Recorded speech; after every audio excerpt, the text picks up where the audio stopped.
2020 میں آپ گرفتار ہوئے تھے غالباً, کیا ڈی پی او جہلم نے جب اس پہ کامنٹ بھی وہ کیا ایک ریلیجس میٹر تھا, اس کا اس پالیٹکس سے کوئی تعلق نہیں تھا. ٹھیک, وہ میرا ایک clip out of context upload ہوا تھا ہمارے مخالفین کی جانب سے, جس میں آدھی بات ہوئی تھی, اس سے پلی لے کر انہوں نے ایف آئی آر کاٹی کہ میں نے کسی کو قتل کی دھمکی دی ہے, اور وہ آدھے کلپ میں واقعی اس طرح کا امیج جاتا تھا.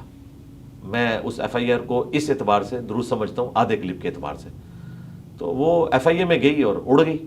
لیکن انہوں نے اس کی بنیاد پہ جو ایک مقدمہ کھڑا کرنا تھا وہ کر دیا, اللہ کا شکر ہے. اس کے بعد اسی کے بعد ویکیپیڈیا نے میرا پیج بنا دیا تھا, مجھے تو فائدہ ہی ہوا. دیکھیے لیکن حساس گفتگو پہ ایف آئی آرز کا اندراج ہو جایا کرتا ہے.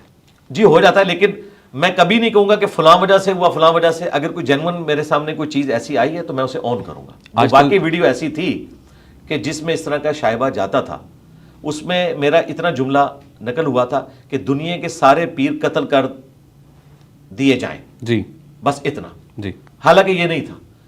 میں نے کہا تھا کہ پیری مریدی کا نظام بیسیکلی جن احادیث سے اپنے سسٹم کو ڈرائیو کرتا ہے وہ بیت و خلافت سے متعلق ہے, امام کی بیعت سے متعلق جو خلیفۃ المسلمین ہوتا ہے.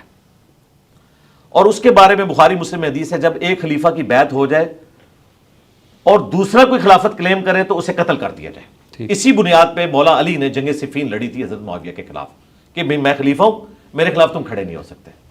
یہ میں نے پوری بات کی. اس کے بعد میں نے کہا کہ اگر آپ پیری مریدی کو خلافت کی احادیث سے ڈرائیو کریں گے تو آپ اتنا خطرناک رزلٹ کھیل رہے ہیں کہ اس کا رزلٹ یہ نکلے گا کہ دنیا میں صرف ایک پیر باقی رہے گا, باقی سب قتل ہوں گے. پھر تو آپ کی ڈاکٹرن میں یہ سارے پیر قتل کر دیے جائیں. بس یہ آخری جملہ انہوں نے اٹھا لیا کہ سارے پیر قتل کر دیے جائیں. وہی نماز کے قریب بچ جاؤ جب تم نشے کی حالت میں ہو. تو اس طرح وہ آؤٹ آف کانٹیکسٹ تھا. وہ کلپ وائرل کیا ایک خاص مکتب فکر نے میرے خلاف, اور اس کی بنیاد کے اوپر ایک ہنگامہ کھڑا کیا, پروٹیسٹ انہوں نے کیا, موب لے کر وہ گئے تھانے میں.